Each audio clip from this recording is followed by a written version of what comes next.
I'm going to take a look at a quick review of linear systems in this video, part one. First of all, I want to take a look at why we call it linear systems.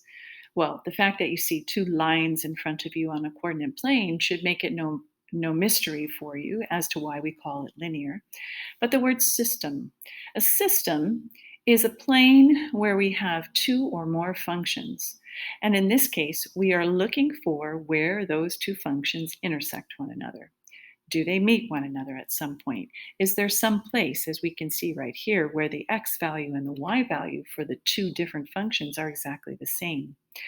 So a system then is a plane where we have two or more functions existing. We call this guy linear systems. Now, it begs a question actually, will two lines on a plane always intersect? So, if you stop and imagine that for a moment, hopefully it comes to mind that they won't always do that. That if the two lines happen to be parallel, running side by side at exactly the same distance from each other, they will never intersect. And there is another scenario where the two lines may look slightly different initially, but when you actually examine the slope and the y-intercept, you realize, hey, they're exactly the same line. So when I fit one on top of the other, they actually touch each other in an infinite number of places. What we're going to focus on, though, in this video is where the two lines, yes, do eventually meet. And we're going to take a look at how we actually solve those. So, for instance, the following linear system. I have two linear functions, which are signaled by the fact that I have x to the power of 1 in both of these. So they're two lines, and I want to know where do they equal one another. So in order to do that, what I did was I took my Desmos application online and just simply graphed them. And I put them on a graph and looked at it and thought, hmm, I'm not sure if these guys are parallel. They almost look like they're parallel. So, because I really couldn't see from that perspective, I backed out a little bit. And then I looked at it and thought, okay, I think I can tell now that these two lines are not parallel, that as I go up further here, I'm getting a little closer together. And then I zoomed out one more time. Clearly, I can see that these lines are going to intersect now. But when I start to look at how big my graph is, I had to go from 20 to 20.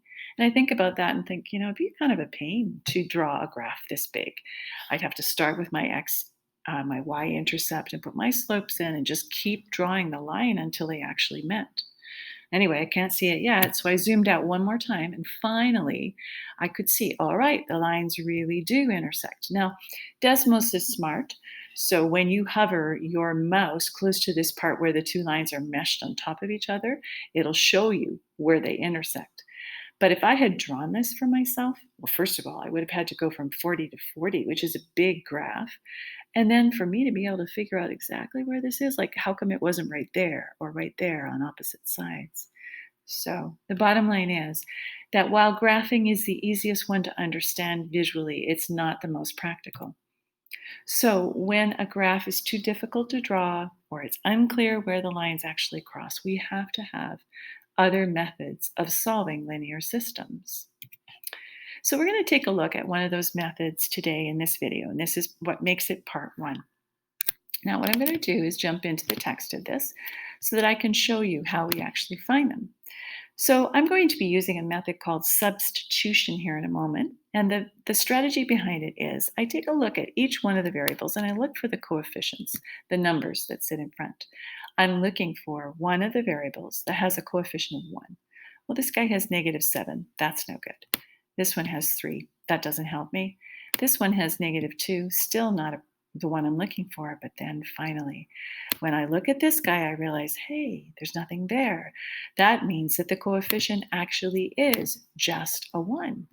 And so once I find it, I realize, okay, then I'm going to now isolate for this term. I'm going to move everything else over to the other side so that I can figure out what this term is. So I'm going to do that off to the side. I'll try not to take too long. You can always fast forward if you need to. But what I'm going to do is move that -2x over, and when I do, it's +2x. And of course, there is as well the +3 that's still there.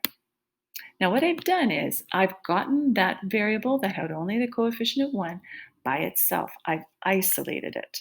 And then I'm going to take what y is equal to. And I'm going to put it into the other function if I can get over there. And I'm going to substitute in for y. So then I write it out and I say, okay, 3, and I put my 2x plus 3 down here. And I still know that I'm subtracting 7x, and it's equal to negative 6. All right. Now, I'm just going to pause in what I'm doing for a moment and go ahead and solve this. So the next screen will be a fast forward. All right, so here you'll see that I've actually gone ahead and solved this. I expanded by multiplying by the 3, giving me 6x plus 9. I still have minus 7x is equal to negative 6. When I put the x's together, I get negative x. And when I move the 9 to the other side, I get negative 15.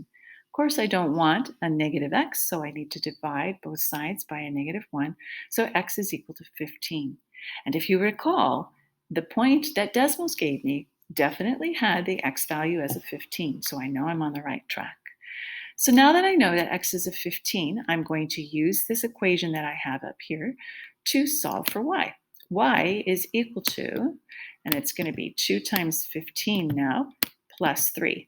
And if I go ahead and actually figure out what 2 times 15 plus 3 actually is, I find pretty quickly that my answer is 33.